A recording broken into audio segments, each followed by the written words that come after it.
This review is brought to you by Muscle! What? Muscle! Baki the Grappler!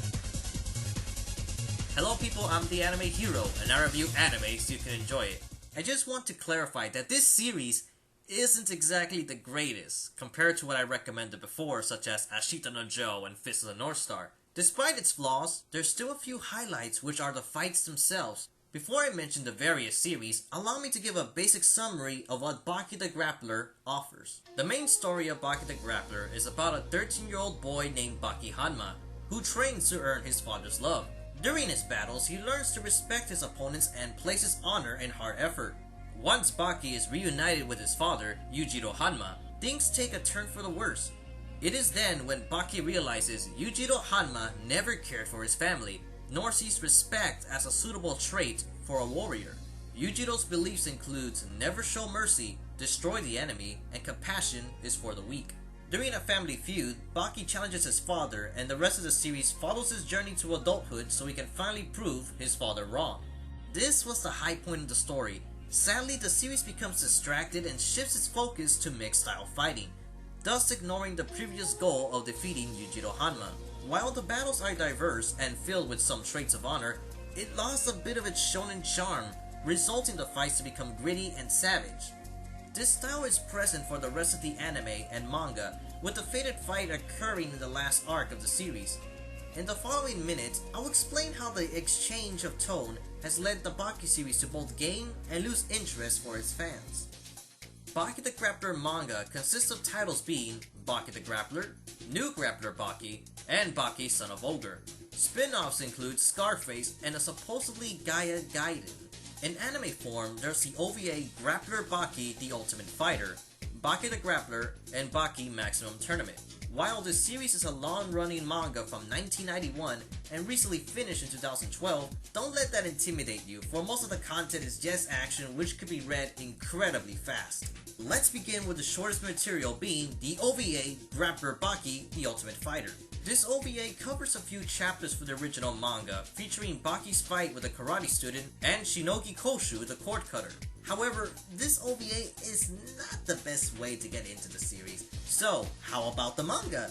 Well, not that either. The best method is to simply watch the anime of Baki the Grappler, which is a total of 24 episodes. In addition, its second season is another 24 episodes, making a total of 48. The anime covers all the material in the original manga. However, there's a couple of reasons why I recommend the anime over its source material. The first being that it's not fully translated.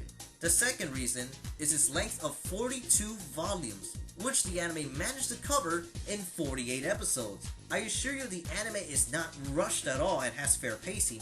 I just found it very daunting when comparing it to series like Fist of the North Star, which is 27 volumes and was adapted into 152 episodes. Another example would be One Piece, and we all know how long that is. It just proves how little dialogue there was in the series that could be adapted in a much shorter length. And lastly, the third reason why you should just jump into the anime is the manga's artwork. With comparison to its sequels, it just looks sloppy. As mentioned earlier, the anime covers Baki's life when he's 13 till he's 18, I think. Most of the early fights serve more as a training arc, where Baki battles against an ape, a boxer, a 15-year-old yakuza, and some mercenaries. Throughout these episodes, descriptions of Yujiro Hanma are mentioned, providing build-up to the power levels found in this series. To be honest, the story is fairly good, especially for a shonen, but once Baki ages, the series just dropped for me. Around episode 16 is where the series shifts its focus onto tournaments, where Baki will participate. Whoa! Whoa! Aside from his face, he looks nothing like he did when he was 13. He's not even the same color! Oh, Rao, you're not the only one who keeps changing colors.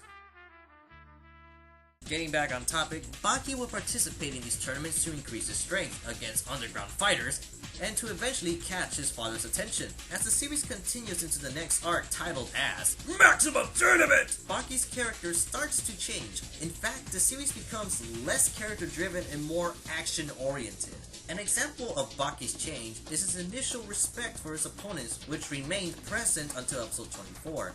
In some scenes of the anime and in the sequel mangas, Baki starts fighting dirty and becomes more of an asshole in some cases. At first I thought this could represent the changes he has to go through if he wants to defeat someone as savage as Yujiro Hanma, similar to an Avenger becoming darker in his revenge journey. With Baki, it's more of a case of shaky writing. To sum up the rest of the anime, new characters are introduced with only some being likable and having decent backstories.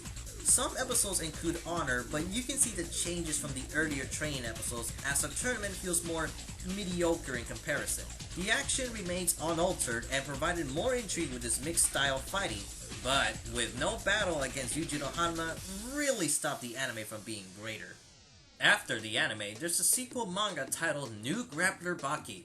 After the tournament, 5 convicts from around the world survive their executions and escape from the prisons, just so they can seek an ultimate satisfaction in a death battle! This led to the plot where the convicts are pitted against the top 5 fighters of the recent tournament. Instead of a formal match, they decide to jump each other the next time they meet. This led to a bit of a suspense as the fights were more of a hunting your prey and being wary of your surroundings. This is one of 3 arcs featured in New Grappler Baki, with the second taking place in China.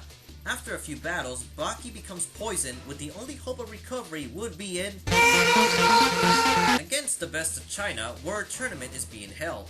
This tourney later becomes a 5 vs 5 battle featuring guests dueling against the best of China. One of the guests is Yujiro Hanma, where he displays his power even further. The final arc in New Grappler is pointless. It is so uselessly filled with awful writing that it shouldn't have existed. Despite this flaw, the manga is where the power levels go through the roof.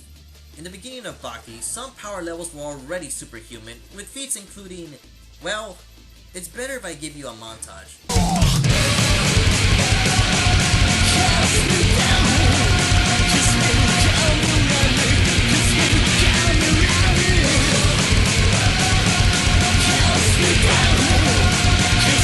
And stopping an earthquake by punching it. New Grappler's benefits include the addition of the much better art style and people's strength to reach heights such as punching the Statue of Liberty and making it crack, or in Yujiro's case, ripping a person's face off. Fatality. Lastly, we have Baki Son of Ogre, which features a total of 3 arcs. The first involves Baki getting ready to face Yujiro, and what better way than taking on the strongest man in America, being Olivia Biscuit, who lives in a prison. The first arc, it's fucking slow, as it focused more on Olivia and whatever this dude's name, with Baki being more of a side character. The arc was boring, especially when the series once again took a shift in tone. In Son of Ogre, a superpower is now featured in the series, which involves the power of imagination. I am not bullshitting. Baki would imagine opponents in order to train against them, but it's so over the top that it has to be labeled as a superpower, since anyone can see it and even make his aura take the form of animals or even fight against a giant praying mantis. And he feels the pain. While it serves as a more dynamic look during combat, it just felt a little out of place since for the past 20 years, the series only had super muscles! The next arc is definitely the best in terms of writing.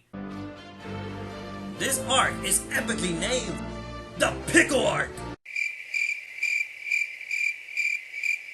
Okay, I'm not convinced you with that name, but this arc is a definition of beastly! Initially, you first have to read the Pickle Gaiden, which is a chapter long, where the story features the discovery of a caveman who was alive in the Jurassic period.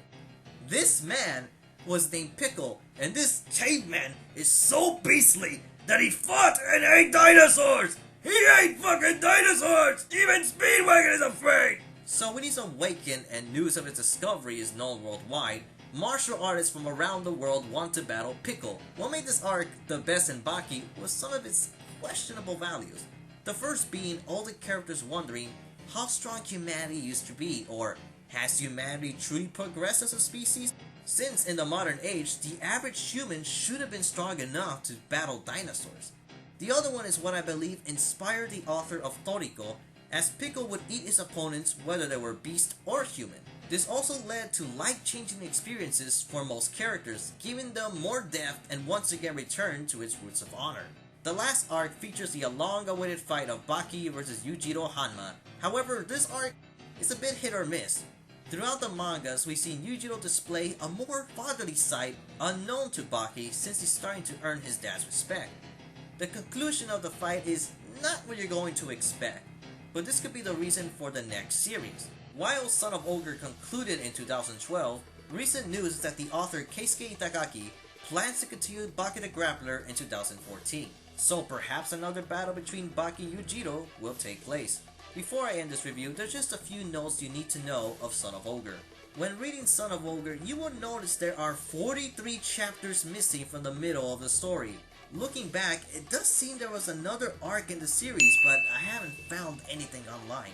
Lastly, Son of Ogre features some point-of-view narratives done on a constant basis. I found this especially helpful in the Pickle arc, but it may be overdone in the other arcs. So, what's the final verdict of Baki the Grappler?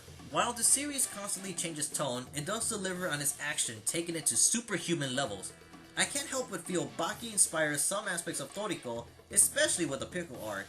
Other proof could be the convict Spec, who holds a huge resemblance to Lightbearer from Toriko. Lastly, both series contain gritty artwork and combat, leaving me to personally label both of them as the most beastly shonen series. Baki does have flaws such as a lack of more depth in its characters, where even fans of manly series can notice Baki as a story doesn't really hold up compared to other series in its demographic. The greatest appeal of Baki the Grappler is its passion towards fighting and its savage competitive nature. The series was dubbed by Funimation, which is out of print, and with the return of a new manga, perhaps the rest of the series can become an anime. I'm the AnimeHERO, and I review anime so you can enjoy it.